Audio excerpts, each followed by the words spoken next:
Hearing noises? Seeing things? Call Home Safety Hotline. Our operators are standing by waiting to give you the answers you need to protect your home from all manner of pests and household hazards. This is Home Safety Hotline, where you play as a Home Safety Hotline employee tasked with keeping people safe. Your supervisor is Carol Regina, a woman tasked with reviewing all of your work. It's important to note that employees with a 90% accuracy get a plethora of coupons as part of an employee discount program. In order to get your discount coupons, leave a like, comment, and subscribe. This is the channel Phantom Era, where we talk about everything from the weird and wacky to the educational and downright preposterous. Now, without further ado, let's go ahead and get into the lore of HSH. At the beginning of the game, you, the employee, are informed of an error within the HSH system where old archived videos appear on your desktop. The email informing you of this error encourages you to disregard the videos and stated that the problem will be fixed at a later time. This doesn't seem to be an initial issue, but it does pop up later in the game where you will start to see some weird videos, particularly one where you are climbing up something titled Lightning Peak, and you go through a weird cave and end up fighting some sort of eldritch being with a sword before the video ends. It doesn't exactly pertain to the game, but it does give you a hint to some behind-the-scenes action going on, so those videos could be something worth paying attention to. Now, starting your work on Monday, you are tasked with clocking in. And once you are clocked in, a new computer screen appears indicating whether or not you have new callers or if you have any new entries for your hazardous beings. These are reports that are brought to you by HSH members, aka other employees within the administration, to help you perform your job correctly and protect those who are under HSH protection. At this time, you receive a call from your supervisor, Carol, who explains that in order to help people calling or leaving messages, you need to identify hazards within the home. Once the hazards are identified, you may submit a corresponding household hazard, which will then contact the house residents. Once contacted, the residents will receive appropriate direction on how to proceed safely with the issues they have at home. Many of the possible issues are mundane in nature, such as having a bedbug infestation, black mold, or even a raccoon problem. However, in all of the possible solutions you are given at the start of the game, there are tons of household hazard entries that can't be accessed directly. These don't pose a problem right off the bat, as many of the initial callers do have more mundane issues. In fact, one of the first callers, John, calls to report a cockroach infestation, while another caller reports a strange sound in her attic, all of which are relatively harmless, but that also depends on how much you like cockroaches, or how disgusted you are by them. Now, while the issues seem easy to discern, your household hazard files contain audio clips to help you in your reporting tasks, which I think is a neat little developer detail that I would like to add, just in case your strong suit isn't reading and retaining information. You can listen to those little audio clips and it'll help you out in your reporting. Now, aside from the typical caller, you may receive prank calls from someone called Twig Sigmund. His voice is distorted in the calls, and he appears to have no real purpose other than to be a nuisance, and later on you'll notice that the prank caller's name continues to change.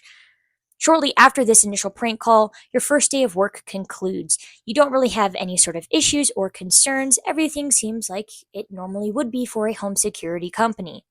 Now, at the start of your second workday, you're greeted with an email from someone named Mike3 at hsh.mail. This individual claims to be a former employee for the company, offering up a warning to you, the new employee. Mike encourages you to abandon the job, quote, while you still can, stating that you can leave freely as you don't know enough yet.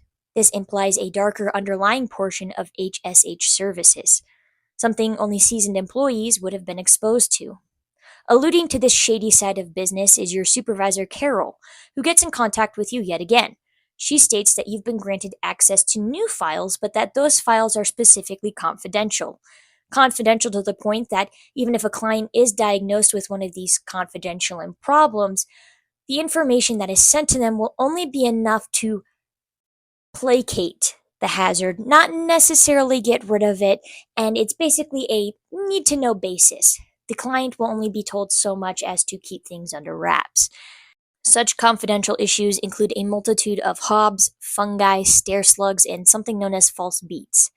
These are all creatures within the confidential status, as I mentioned. So, how do they exist? What does HSH actually do to get rid of them? And what does the company do with the specimen once they acquire it? Well, most of these creatures appear to be fae or mythologically related. Entries such as leprechauns, sprites, hobs are typically folklore or mythologically related to a lot of other countries, meaning they have odd and untraditional means of supposedly getting rid of them. For instance, appeasing certain hobs with food, like cheese and crackers, which, if you've watched the Spiderwick Chronicles, that might sound a little bit familiar to you. In many of the entries, the folklore creatures aren't directly addressed or removed from the homes, but placated to prevent further issues. In many cases, the entries suggest that people just move out of their house or give up their home to the Fae and try to live in a unanimous, harmonious environment. It's an interesting tactic and sort of leads you to believe that there's a lot of Fae working at HSH, especially because a lot of the mundane entries are wrong. For instance, the bedbug picture isn't of an actual bedbug. Instead, it's a stink bug or something that can be called a shield bug. Comparatively, a lot of the entries pertaining to the Fae or folklore creatures are pretty spot on if you know anything about their history or mythology. This suggests that the company itself is a company for the Fae by the Fae. Now, if we push aside our suspicions of ulterior motives, at least for a little bit, we can address a few more questions. Regarding the specimen that HSH do acquire, I presume that they might destroy it, because if they didn't, certain specimen would become such a problem and it would be such a severe hassle that keeping anything confidential would be pretty much impossible. And it appears that HSH exists sort of similar to an Area 51. Instead of keeping aliens a secret, though, they're keeping strange creatures and monsters under wraps. So it's reasonable to assume that the less the public knows, the better for the company, meaning that destroying dangerous specimen could potentially be a viable answer to the problems at hand. Alternatively, they may contain the specimen to study them and create logs as creatures evolve. But let's be real, those are more innocent explanations for what's most likely going on, because a third option is that some of the specimen may serve as food to HSH employees if we look at the Fae angle. Fae don't exactly have normal diets, and they eat a plethora of peculiar things, but also there's a bit of a Fae food chain. There's most likely turf wars between Fae. Leprechauns and hobs probably don't get along, so there might be a little bit of bad blood, so to speak. Now, there are a lot of indicators within HSH in the game that indicate they aren't necessarily infallible in their supposed pursuit of extermination. As the game progresses, the emails you receive from Mike indicate that Mike isn't a real person, but instead something known as a quote smart mouse. This is explained in the game in a little more detail, but it's basically what the name implies. These type of mice are more intellectually savvy than their normal rodent counterparts. Now, this explains why Mike encourages you at one point through email to join him in his quote hole, which out of context sounds horrible, but in the email there is a picture and it is referring to a little hole in the wall that a little mouse could fit in, so don't get it twisted. Mike the mouse is managing to type these emails when you are off the job, presumably at home, and that kind of explains the bad spelling, but your ability to still read it anyways. And if we're being real, Mike most likely witnessed the mental descent of a former employee, and this would kind of explain the warnings that you receive. And given the context of the files, it's not unreasonable to believe that a lot of employees couldn't really handle the strange nature of the job.